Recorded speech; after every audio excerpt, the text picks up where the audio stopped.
My dear John Madden from El Diamante, Mexico. And this morning at about 4 in the morning, I'm pretty sure I'm the luckiest person in the world. Possibly at least the happiest person. I've had such a spectacular 12 hours. I guess it really started yesterday afternoon when I tried to get on the bus and the bus driver wouldn't take 10 pesos because they had told me at the terminal that exactly that's all I needed. And it's all I had, and he wouldn't take it. He said 12 pesos. I was so mad that I just threw the money on the floor and walked, knowing I had no money to get back to El Diamante, and it was way too far to walk.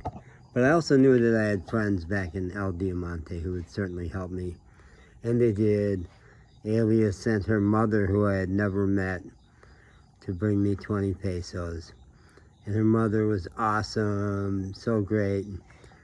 A little younger than me, maybe 10 or 15 years younger than me, but in such great shape that walking back to the terminal, she totally buried me walking down the street. And right before I left the Coppel store where I had gone back, because it's the only place I could get my WhatsApp to work to call for help. Right before, as I was communicating with Alia about going to meet her mother, the two little girls who were in front of me were dancing so incredibly and flirting with me so happily because they saw how much I was digging their dancing. And I got up and I was dancing with them, and we were all having a little party, and I looked at their mom and I said, "They're incredible." And she says, "Yeah, they really are." She was so proud of them. I have miraculous experience after miraculous experience with Mexican kids who are, it seems like every one of them is a complete miracle. I cannot take my eyes off them, and they are so ready to play and be silly, and their parents give them so much permission in the stores to play and run around and be silly, and the storekeepers don't mind, nobody minds, they're just being wonderful kids. So I got home and got flooded with love by my 3 dogs, just absolutely flooded, and met a great guy from Belize who was towing a car back to Belize and all kinds of stuff to Belize to sell. That's what he does for a living. And he was an English speaker, and we had the greatest time talking.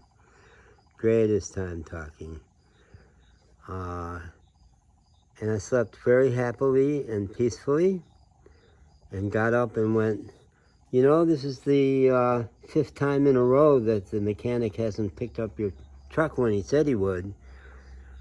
You need not to go all North American on him. You need to not yell at him. You need to not call him names, but you need to tell him how hard this has been for you. So the first thing I did when I got up at 3 was to write a perfect WhatsApp message where I told him how agonizing it is, and it is, for him to one day after another not pick up my car to repair it and not even communicate with me. So I wrote him a message in which I said that. It was all I statements. It was all just telling him what it's like for me. Everybody knows me in this town. They're all asking me, when is Hiram going to fix your car? It's getting painfully difficult not to tell them the truth. Please help me. That's the way I ended it. Please, for the love of God, help me. I'm starting to think I'll never get out of this town. And it was so well crafted and so innocent, and I haven't sent it yet. I have to proof it. I want to proof it, make sure there's no mistakes in it before I push the button, and I'm sending it to him and my friend and his friend at the hotel. So then the dogs just gave me so much love. They were like all over me. Even little Mufafa, who's the most aloof, the most absolutely proud and dignified in the way he receives love, is just nuzzling me, and he is letting go of his stoicness and just saying, I want love, please give me love. And it breaks my heart that I will soon be leaving, and I'm sure working on making sure that each dog has somebody to pet them when I leave. And I think that might work out. So as I was sitting there with them just flooding me with love and me saying, okay, I want to go send that message, but you're here in front of me saying you want love. This is what I'm meant to do. And I thought of one of my all-time favorite songs by one of my all-time favorite singers, James Taylor. He's followed me around for life, it seems, and one of the great all-time folk and pop musicians in America. He donated an awful lot of time to the Barack Obama and then the Hillary Clinton campaign. His heart is absolutely in the right place. And his song, That's Why I'm Here, that's what I thought. Those were the words that came to my mind. That's why I'm here. I'm here to give love. It's what I'm here for. It's what God has put me through all these trials and tribulations to get me good at giving love and holding boundaries when I need to do that, and doing everything I can to stop terrible things.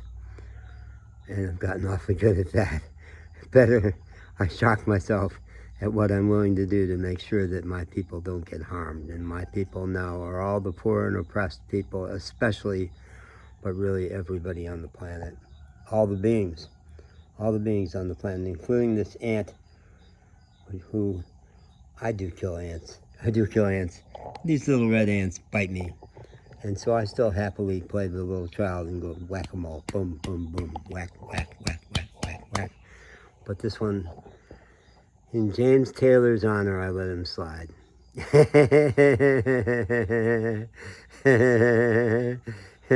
So I came over here and I played the song and danced the song and just cried with joy. I am a lucky, lucky, lucky man. And as the people here in Mexico love to say, when I ask them, how are you, they'll say, muy bien, gracias a Dios. Thank you, God. Thank you, God. You rock. You rock, God. Keep it up. Good work.